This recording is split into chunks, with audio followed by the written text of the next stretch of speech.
on a wee second, I'll put the stick in the bag. Okay, thank you. Just watch your head to the way out, please.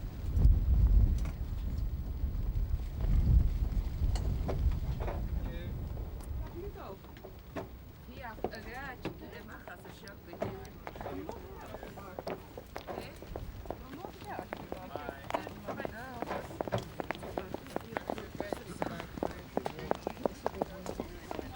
I have no idea. I don't know if they took the library film.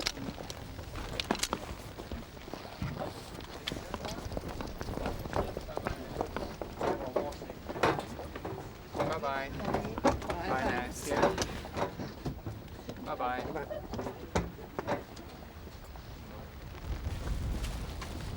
Bye. Mind your head. Thank you. Bye-bye now. Bye-bye. Bye-bye.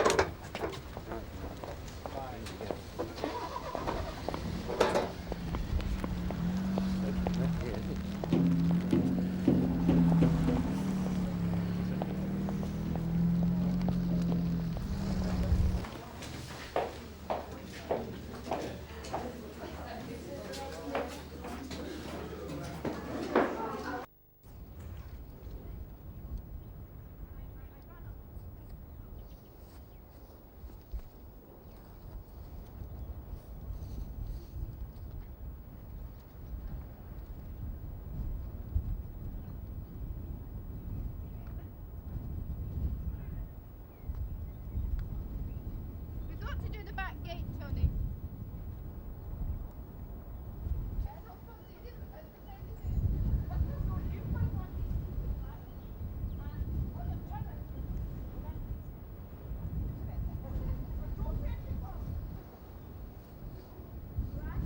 Here they're coming. Down there, look. Oh, well, nice to see you, gentlemen. It's me. It's a long time. Oh, yeah. Come on. Come and see Peter.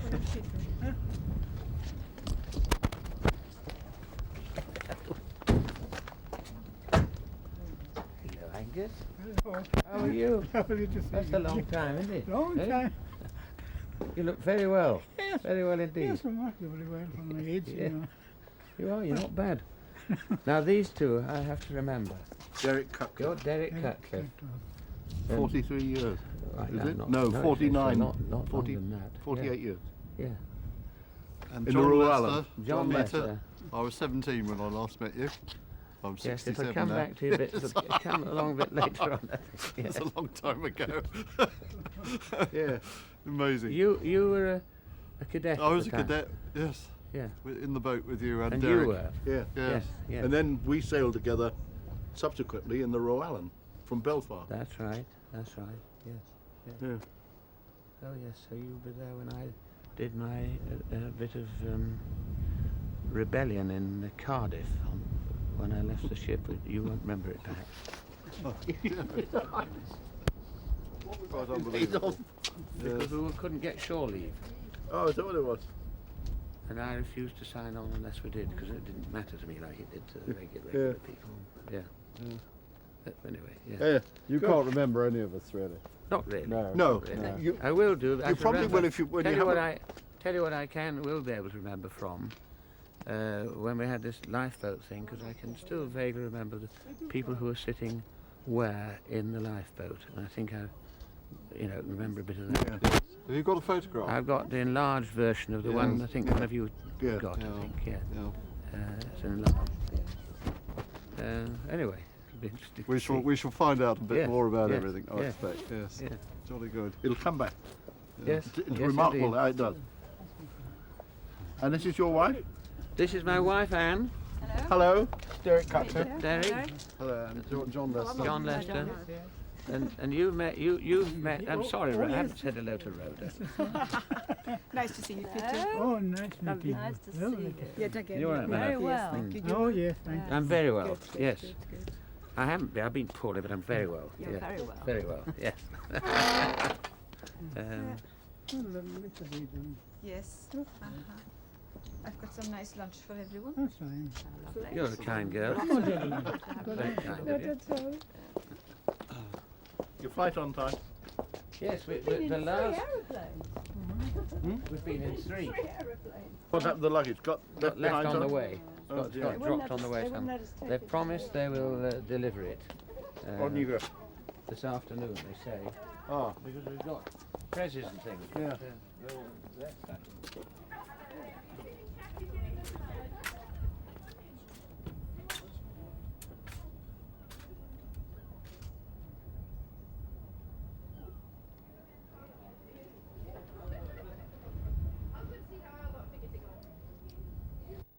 Just look at me. And I'll just talk to you and you smile. It's I mean, I know it's difficult to pretend that you haven't seen me for 48 years, because 48 years I wasn't actually around, but 42 years I was around, but I wasn't saying very much. Oh, well, nice meeting you. It's good to see you again. Great, yeah. We've got some decent... It's all a big fake, isn't it? No, Yeah, it's, it's all right, it's, yeah, it's well, a pleasure. It'll all appear to be wonderful. It's a pleasure to meet them and Yes. to see them. And Would you have remembered Peter Franklin Day?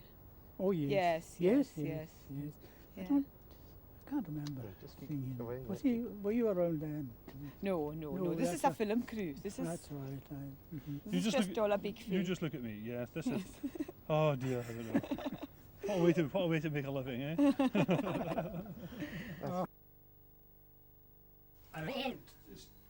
Angus. to- Yes. Angus. Sorry, oh, right, okay. Okay, Tony, let's roll. Angus, it's lovely to be here and to see you again after all these years. Yeah. I think we all think that. And it's lovely to see you looking so well and so fit. And you wouldn't have thought that you'd gone through anything all those years ago.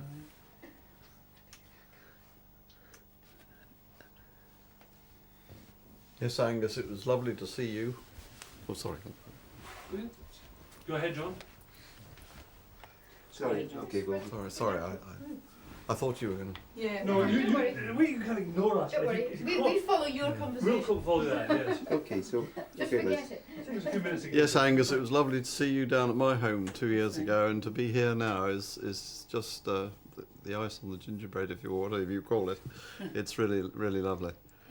And you've been also kind to us again. Who's got a clear memory of the day it happened? we all got our own clear memories of it, but oddly enough, not all of them coincide. Some things they do. Peter's just talked about one of the lads who was very severely burnt, and I can remember him coming up onto the boat deck through the door in the funnel, the fiddly, and he was terribly badly burnt. And that was something that I hadn't thought about for a long time. Peter just mentioned That's it. right. You knew he wasn't going to live. Yeah, you could see that he wasn't see going that to. he couldn't possibly live. That's right. But he was in another boat. Yeah. You remember very clearly, Angus, don't you? The morning of the day we were torpedoed. You remember the torpedoing and going down into that boat, which overturned. How much of it do you remember? Oh, well, there's parts of it that I'm sort of lost. Yes. But the time of the torpedoing and that, I could follow that, almost up to... Till it got very rough, you see, when it did. Did you have to swim No. to the boat? No, because I was quite able to swim. That's one of my great things that I can do anywhere. Yeah. To jump in. Do you think that was to your advantage that you made it to the boat? The fact that you were able to swim. Oh yes, indeed. Yes. Oh, And then yes, when you got to the boat, what was it? Wasn't it not overturned? Yes, after a good while. But Yes. And what did you have to do? Can you remember? Well, You got a rat in the water, didn't you? oh yes, that's right. Yes, with the help of others as well. Yes. as, Well, all these others are with you in this room yes, today. yeah, 4 of them are here. 3 of them are with you here absolutely, today. those that were in the boat. Yeah. How do you feel having them with you? How do you feel today having them Oh, it's with you? great. I think it's wonderful. Yeah. Aye, and it's a thing you'd never expect to happen, but Yeah. still it does happen. Yes, and 50 years nearly to the day that three of them are with you here Yes, in aye. Shawbus. Aye. Oh well, very nice to be. And three of us See, haven't seen each other for 50 years. Oh, that's right. Yes. It's wonderful Yes. when you come to think of the way the Lord has brought us either to the experience that we all had. It's really wonderful. What goes through people's minds when they realise they've been hit by a torpedo? Well, I was on the bridge at the time, and the first thing I can remember is seeing this. I was keeping lookout actually, and on the bridge, portwing the bridge, and I can remember this green wall of water in front of me, and I heard this terrific. It was a sort of thud, and it took some seconds, I suppose, for it to sink in, and then all this water came cascading down on one, and you realise what had happened. And my first thoughts was, I haven't got a life jacket. I went down below to my cabin to get that, but by that time the ship was over at about 30 degrees. And I thought, well, it's better to get up to the lifeboat, which I did. And this was getting the port lifeboat away. By that time the boat deck was very nearly in the water, and on the starboard side, whereas on our side of the boat, it was like walking down Brighton Beach into the we sort of walked down, and the difficulty was getting past the main deck.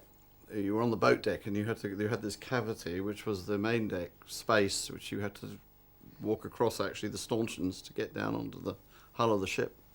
Then I just remember walking down the side of the ship into the lifeboat, into the sea, which was covered because the lifeboat wasn't there. I forget, it was turned over. I can't quite remember. They pushed it away, yes. They'd pushed it away. The sea was covered with this granulated cork from the refrigeration in the holes, and one had and oil mixed with heavy fuel oil, and one was taking mouthfuls of this stuff in because as the waves splashed up in your face. And I suppose my next thought was, I've never swum in 2,000 fathoms before. I'm used to swimming in about 5 feet. And then you got to the boat, and there she was. Every time a swell came along, we got into the shape of the boat. We were sort of sat in the shape of the boat, from my memory. Every time a swell came along, you lost the boat, and you were sort of treading water, and the boat was below you. And then as the swell passed, the boat would lift a bit, and then I think she turned over. Someone else could probably take over from there. But that was my memories of. Yes, for people who wouldn't know the sea, of course, it wouldn't sink because it was full of buoyancy tanks. Yeah. But the guns of the boat were more or less underwater. And then one of the other boats came alongside, and we moved to one side to get on board the other boat. And of course, doing that, the whole thing went right over and tipped over on its keel. And that's, as Angus said, we then had this problem of righting the boat, which you do by getting on the keel and hanging on to the ropes going around it, swinging backwards and forwards, which is extremely difficult with a heavy lifeboat. And it took a long time with about 6 or 8 of us on the keel. Eventually we turned it over, then started to bail it out, and gradually more people came back and joined this boat, and finally we bailed it out. But I think the others would bear with me that by then it had lost the oars, the mast, the sails, and all the water. Yeah, I think water breakers are gone. The water breakers had gone as well. And there we were with a lifeboat with very little in it. And we picked up 2 or 3 oars, or 2, 3 or 4 oars from the sea. Yes. And we found a raft which had a breaker, which is a 10-gallon drum, I think. And we managed to get that on board, and that was the extent of what we had to use for sailing the thing. That was that part of it.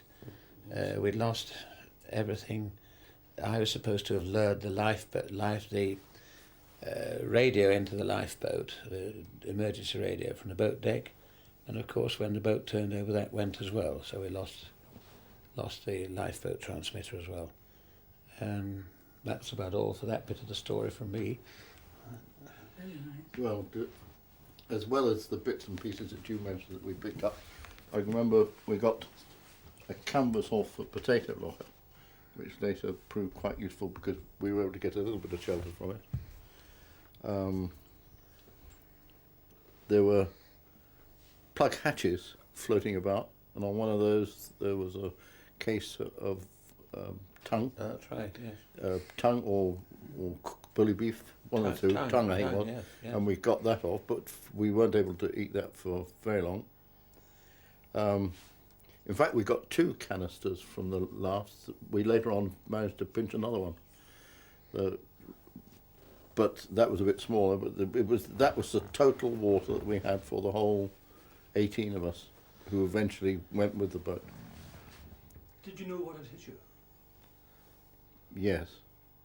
Yeah. I was down in the cabin. I'd just come off the bridge, went down in the cabin, and the second it hit, you knew what it was. There was no mistaking it. Tremendous shudder the boat came. And but the reaction, silly things that you thought of doing, I went into my wardrobe and took a pair of silk stockings that I bought from a girlfriend in the Argentine and stuck them in my pocket. And as a matter of fact, I wore them for a while in the boat because all I had on was a pair of shorts and a shirt and a little sleeveless pullover. And at least it kept my legs a bit warm. But of course there was a certain amount of leg pulling over that one. But I think the fact that we, in the main, volunteered to go back in that boat, and so that we were younger men and fitter men, and men with perhaps a little bit more drive and will to survive, and it was that got us through, because we were, by a long way, the least well equipped to have come out of it successfully, and in fact we came out of it the best of the lot in the end. What happened to the other boats?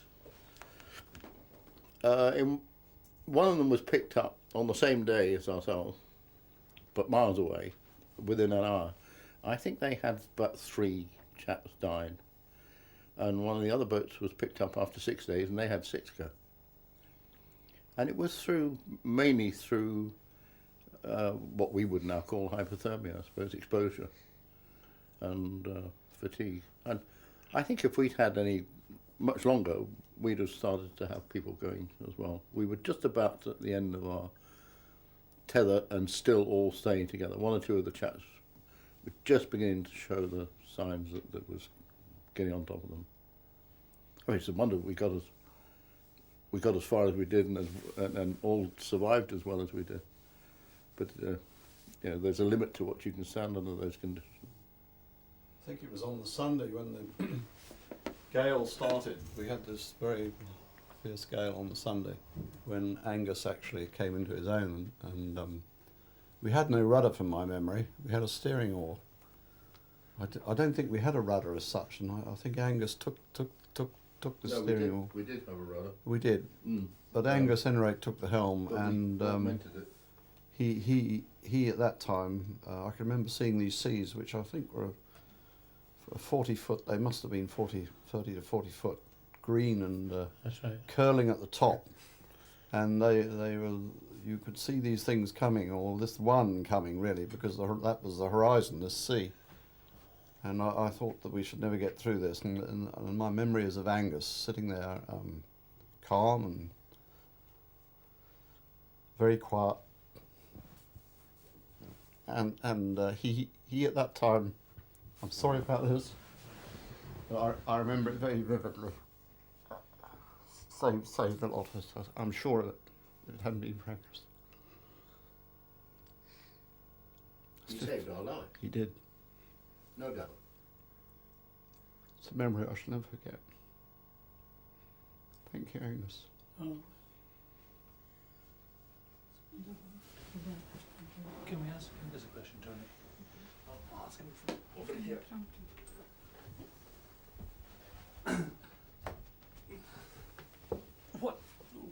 kept some of the younger men in the boat said that you helped to keep them going. What kept you going, Angus? Well,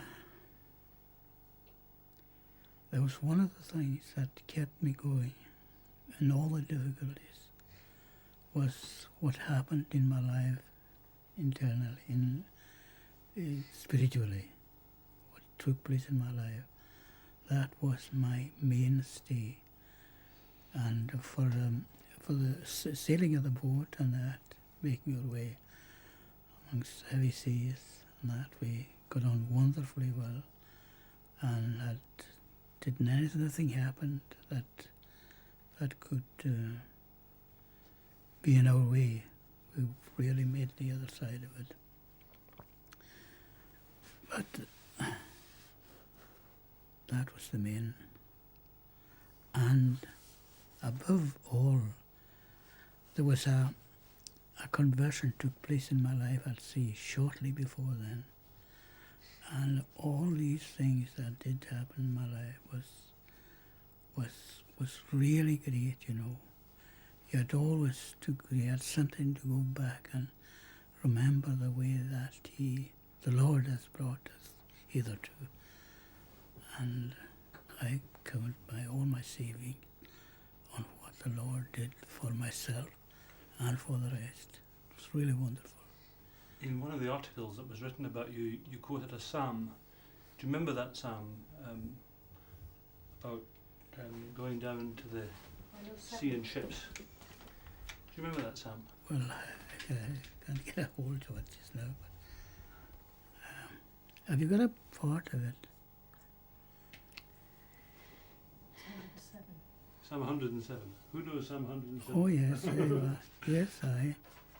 So it was faith. Oh, it's faith, yes, indeed. Yes, and another thing that I was relying on, and I was a good swimmer. And it didn't hurt me in any way to jump into the sea or to save my life and that. I was an excellent swimmer. I mean, all my life, from the time I started swimming as a little boy. And I found it so useful that really I could recommend for everyone to learn swimming, because you never know when you had to make an effort that way. And I had no difficulty in sailing the boat until we were landed quite safely on the other side. Why was it easy for you to sail that small boat? Huh? Why was it easy for you to sail that small Well, boat? of course I had the knowledge of how to sail and how to see that gives you confidence on that.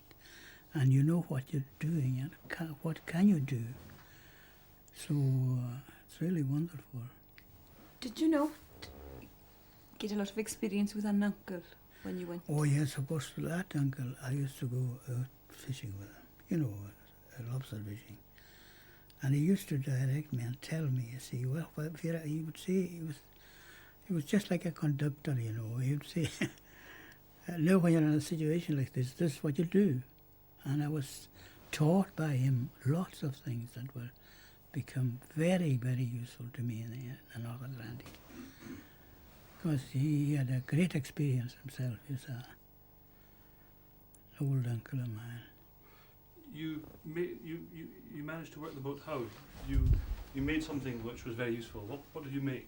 Oh, well, we made a sail, you see. We had the sail, but it wasn't, you had to go over the sail and the lines to get it to your requirement. And Did you not make the sail yourself? well, of course, the sail was made, you see. Was it not with blankets you made it? Well, I helped the different, the blanket, I had joined the blankets together, it was a great experience, right enough. But it's surprising, you know, what you can do if you have a certain knowledge of how to manage a boat. And I found that very, very useful. All the way until we were picked up by this other boat in the North Atlantic.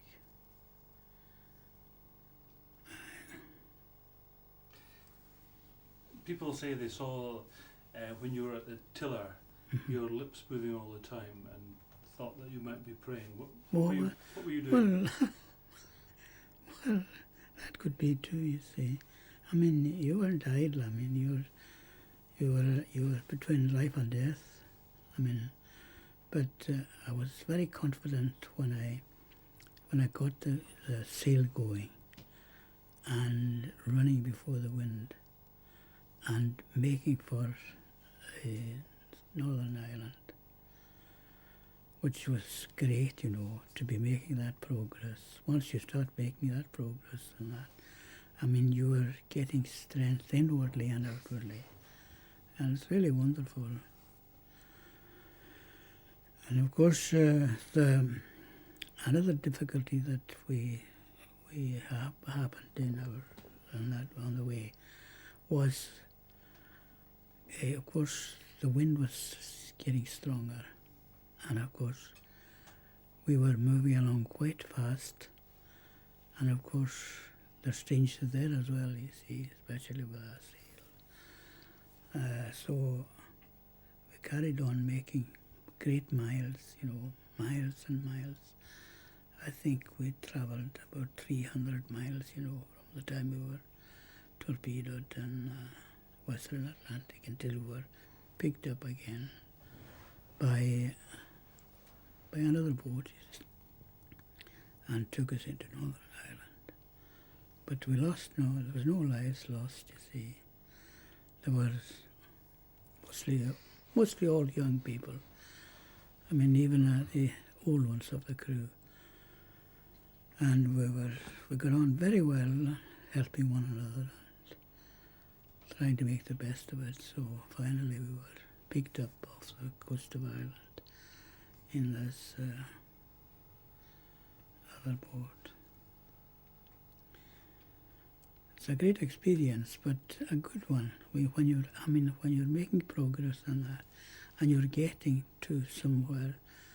Well, of course, we weren't sure of where we were going, but as we travelled along, we discovered that we were making for Northern Ireland, which that was our mainstay. And of course, we were picked up there, you see, taken into Northern, well, not Northern Ireland, but it's in Ireland itself. Did the experience of being torpedoed and wrecked under terrible circumstances, did it weaken or did it strengthen your faith? Oh no, it didn't lessen my faith at all. It really strengthened my faith, and I had that trust through the experience that I went through, well, not shortly, a good while before this happened. A change took place in my life, and I was converted really at sea. Conversion hadn't taken place in my life before that at all, but during this time I made discoveries besides experience, which I was very glad of all that. And I was even able to sail the boat very successfully. I mean, with a full sail, and we could, with the rest, with the other, especially another two of the crew. Others were, they weren't feeling like doing it, sat there. But as long as you were doing something and getting somewhere, it gave you great courage and great strength as well. So that was my trust was there, and of course having the experience on previous experiences of the same type to not only sailing the boat, but making a great habit of getting somewhere.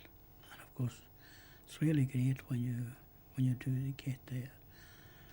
And you can be disheartened too by very little things that can happen that you.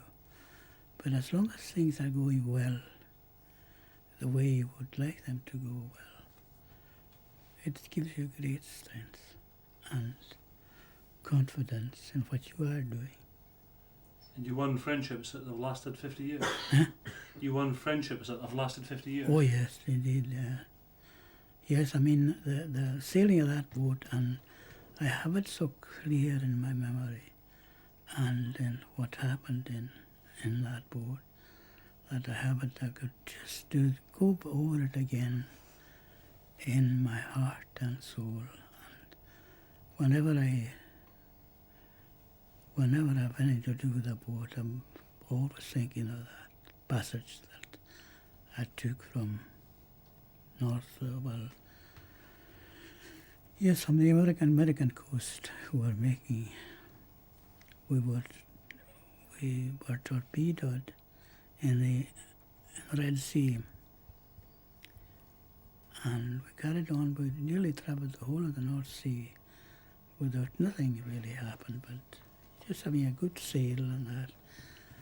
But when we got quite near again, the weather was getting worse. But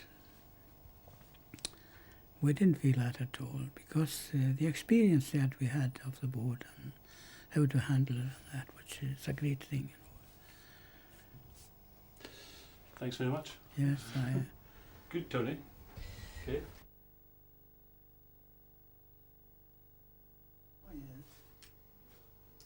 There's one thing that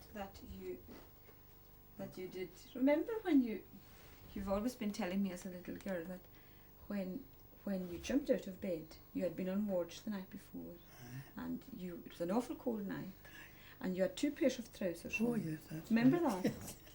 And of course, when the ship was torpedoed, you remember what you did? You obviously had the 2 pairs of trousers on, and you were wearing them in the boat. And can you remember what you did? Well, I can't. No. Did you not What give did a I- pair to someone who was sitting there with no trousers? Oh, that's right. Don't yes, remember yes, I that. remember now. Yeah. I shouldn't miss that. You at shouldn't all. miss that bit out at all. Aye. He was one of my own, companions and Yes. that. And when he left the lifeboat, and he didn't, there was nothing but jump into the sea or get a hold of something. And now, of course, if you can swim and know what you're doing, it gives you great confidence that you can take your time and study what you're going to do and that. Otherwise, if you're not like that, you could just jump into the sea and be almost. So when you jumped in, you had the 2 pairs of trousers on. Sorry. Oh.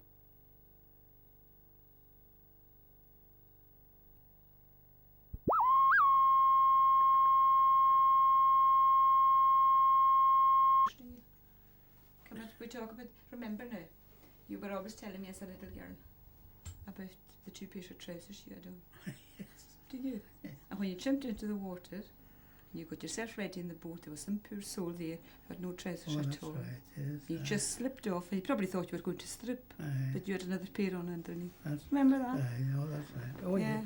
Yes, and quite willingly. I mean, I was an excellent swimmer, you Yes. see, and there's no fear of jumping into the sea Yeah. in the way of swimming and that. And I knew this. Well, it was a real dear friend. A of dear mine. friend of yours. Yes, I told him. I wonder if it's one of the 3 that are sitting here today that would have no trousers on. Well, They're not saying anything. No, I don't think so. And along with that, you brought with you 2 Bibles, didn't you? Oh, well, I had that stored. Oh, stored away. And 2 No, watches. Well, You had bought watches for your brothers, yes, that's right. but they didn't survive, No. were they not? You had to throw them Yeah, over yes, because of the that's salt right. water. Aye. Sorry. Yeah. Yeah. no, whatever. So you had the 2 Bibles. Yes, that's right. Yes. And after reading Peter Franklin's diary, you were quietly reading them and praying for them, Oh yes, indeed. and they reckon that's what got them to safety. Well, that's their opinion. That's their opinion. Aye. What's yours? Oh well, that could be right enough. Of course, some of these things. So you're not putting it to your skill at all? A mixture of skill and the Lord, are you? Oh yeah, well I'll put the Lord. Lord first. Oh yes, first things Just first. Rhoda listening to that. Just First things first. Mm-hmm. And what was a great experience right enough. But even coming up the Red Sea, the weather was favourably good. Mm-hmm. You see, you don't. To refuse to learn to swim. The theory being that if they were going to go, they were going to go. So the fact that Angus was a strong swimmer was very unusual in those days. Yes, that's right. There was also the fact that because one went to sea in a large ship, it didn't mean that one had any idea at all about how to sail a small boat. So that we had this extremely fortunate position of having a Western Islander here on our ship who'd been brought up in small boats, which is a very rare sort of thing to happen. And that really was the reason why we were all in this wonderful position of being saved. Because Angus was there, calm, cool and collected, never raised his voice, always a pleasant word, sailed the ship day and night.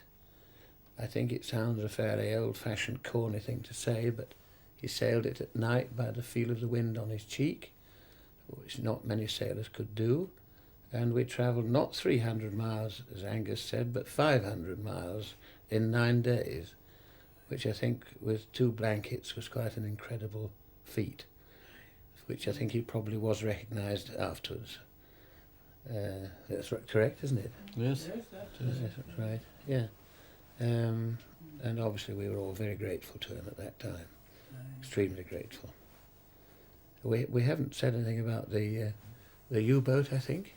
No, we haven't talked about the U-boats. Could you tell us about that, or talk to each other about it? Yeah, if we remember it the same way. Well, yeah, I think the first sighting we had of the U-boat on the surface, I suppose about 3 or 4 miles away, put fear into all of us, because at that time there'd been many stories about the atrocities suffered by chaps in boats just been torpedoed, being shot up, and it certainly crossed my mind. I thought, well, this is goodbye, this is curtain.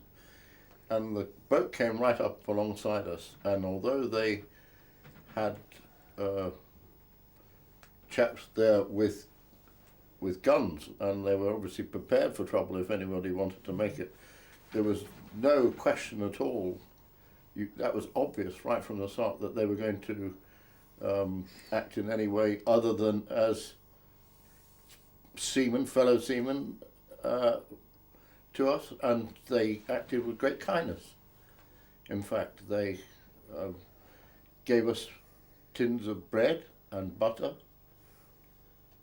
and cigarettes. Field dressings. Yeah, dressings. They asked if we'd got a message away, and they said, well, they would try if they could to get one away.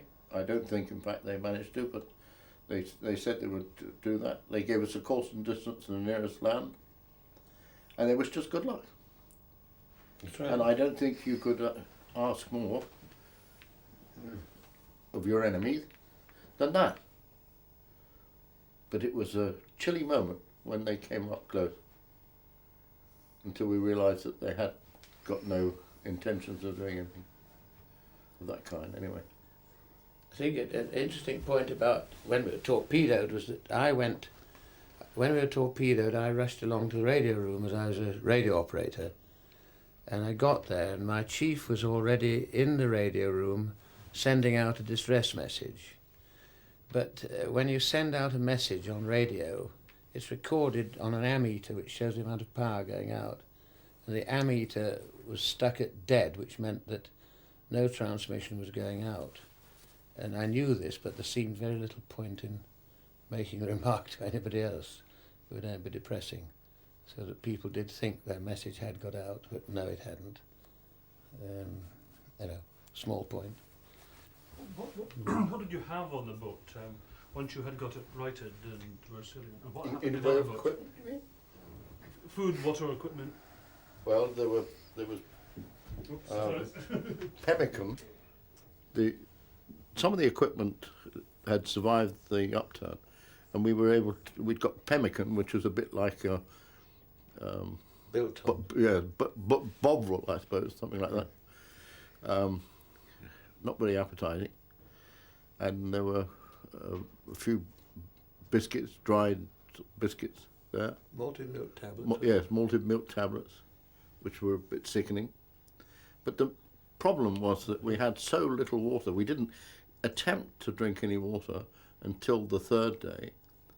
And then we had something like, I think it was half an ounce a couple of times a day. It was... Was it about that much, was it?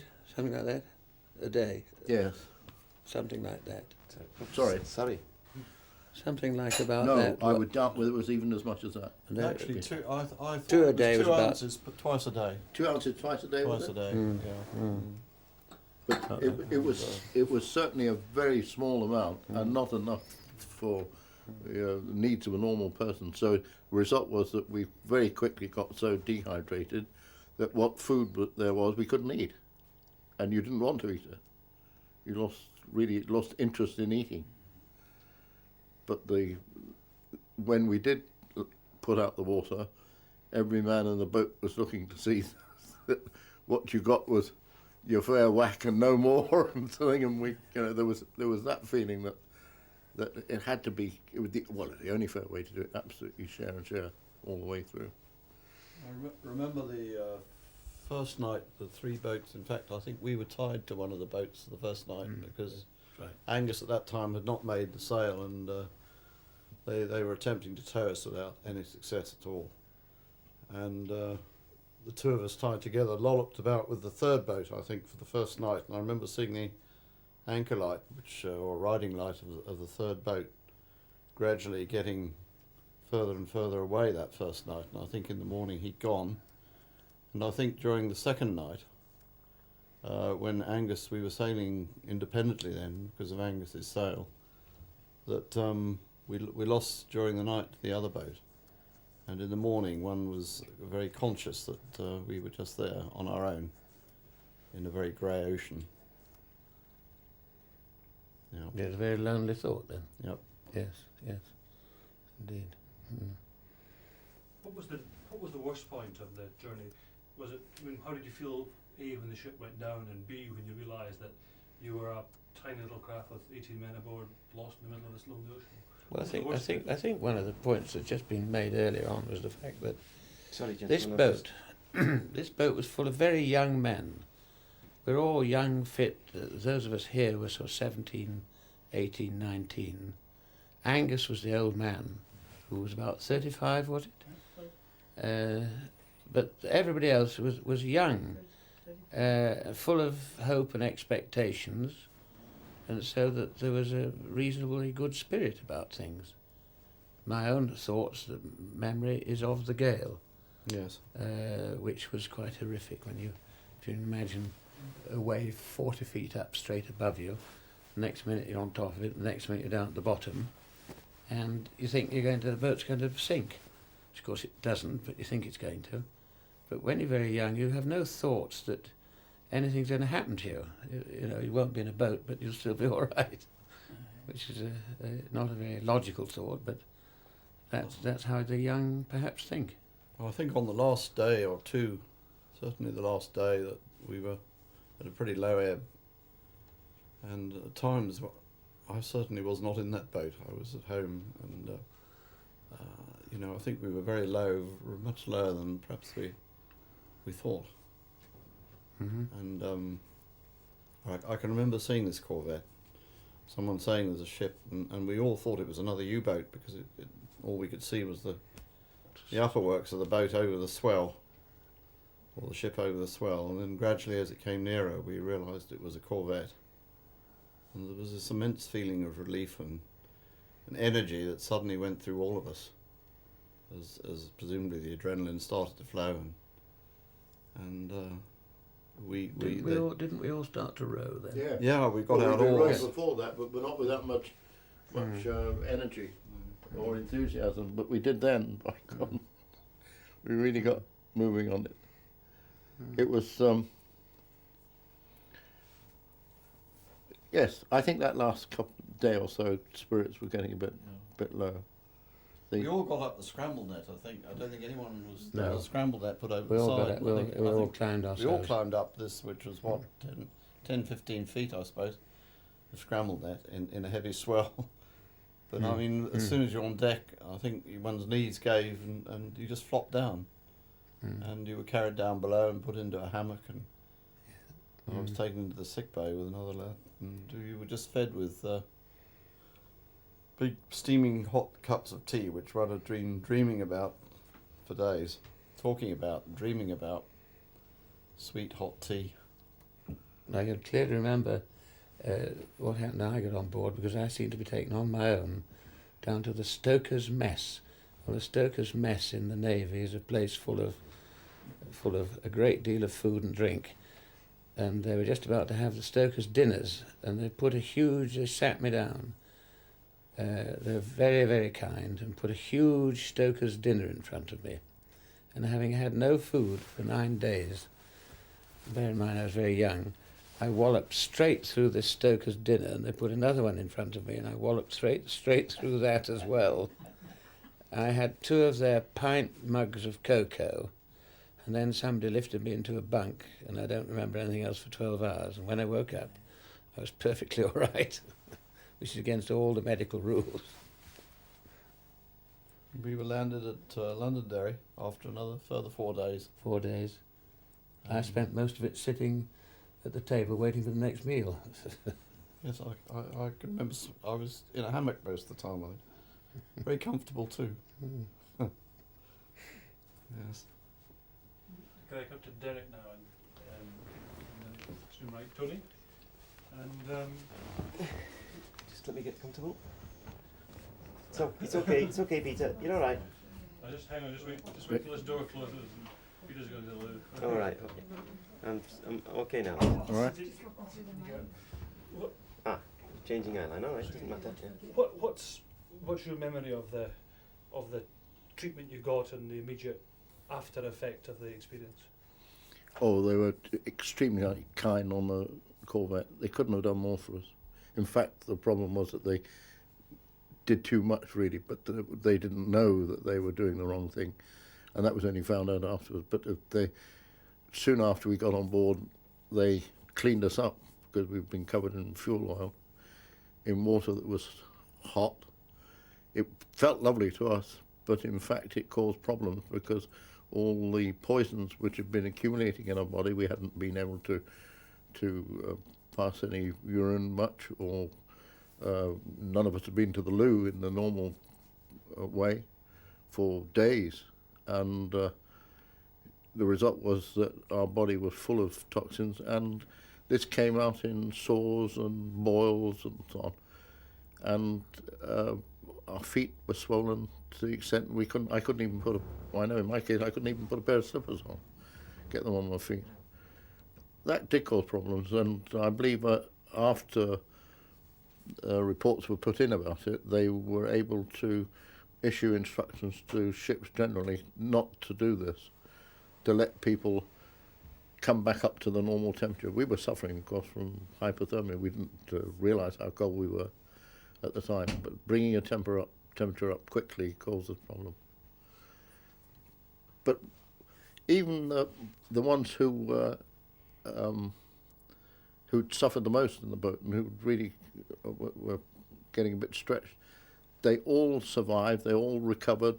The third officer got a leg which had been injured and had gone gangrenous. And Peter had done quite a lot of work bandaging that up. The bosun had got a compound fracture in his hand. Even those people all recovered. No one was died even subsequently as a result of the time in the boat. So it said something for our physical fitness, I think, if nothing else.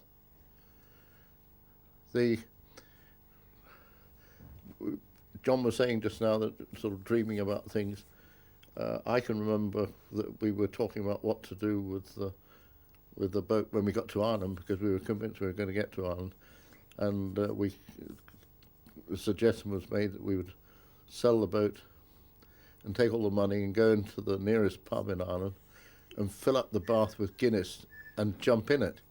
And I could see that bath of Guinness, and I still, even after all these years, I can't look at a Guinness or smell a Guinness or taste a Guinness without recalling exactly that experience. But and I'm not only a Guinness drinker, but it was a very, very real thing to me.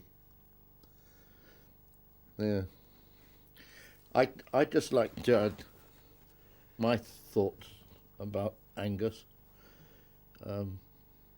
Angus and I had been shipmates on the previous trip when he'd had this experience, which was his conversion. So I knew him in the rip-roaring days before he was the new Angus, and I'd seen him, the changed man. And his composure and his skill that he showed in the boat, without any doubts, saved the lives of all of us. No doubt. And when I found out he was still alive, a couple of years back, and we suggested that we got together down in Newbury, I think it was one of the great moments of my life to meet him again and thank him. Marvellous. Absolutely marvellous, man. Yeah. Very good. He's such a modest brother. You're okay there, Bobby? Yes. Okay, so we're all And in. if you talk to the other two young'uns, or you can talk to towards Angus, or to me. You're in, Yeah. Bobby, you're in. Sorry, I'm just moving. But it's just about the periscope and the German submarine. Thanks very much. Well, that morning I was working on the bridge, but not on watch, and I happened to look out and spot something which looked like a small boat way out on the horizon. I reported it to the officer of the watch, and we went and had a look, and by then there was nothing to be seen. And with hindsight, obviously what we've been looking at and what we called a quick look at was probably the conning tower or just the periscope of the submarine. But it was just a quick sighting, and that was it. And it was, I believe, John was on watch at the time, and I believe shortly after that we then altered course, and unfortunately we altered course towards the submarine, which would have made his task easier in attacking us. Yes, we were coming up north, in fact, from La Plata. I'd been working up the Atlantic on about 900 miles off Newfoundland, and we were due to alter course to starboard, 90 degrees at midday, because I've been talking with the third mate about this, and when Derek came up and everyone went over on the starboard side of the bridge, and this thing disappeared, and in fact about 10 minutes after that we in fact altered course towards where Derek had made this sighting. And I think from subsequent we've been able to get hold of the log in German, which we've had translated, of U-176, and he had been shadowing us since 5 o'clock in the morning, and to keep up with us, because we were zigzagging at about 16 and a half knots. He must have been on the surface, because our speeds, I mean the top speed of the Type 7C U-boat, which that one was about 17 knots on the surface. And he must have been having great difficulty. In fact, from the log he refers to the fact he lost us on 2 occasions for 20 minutes in rainstorms.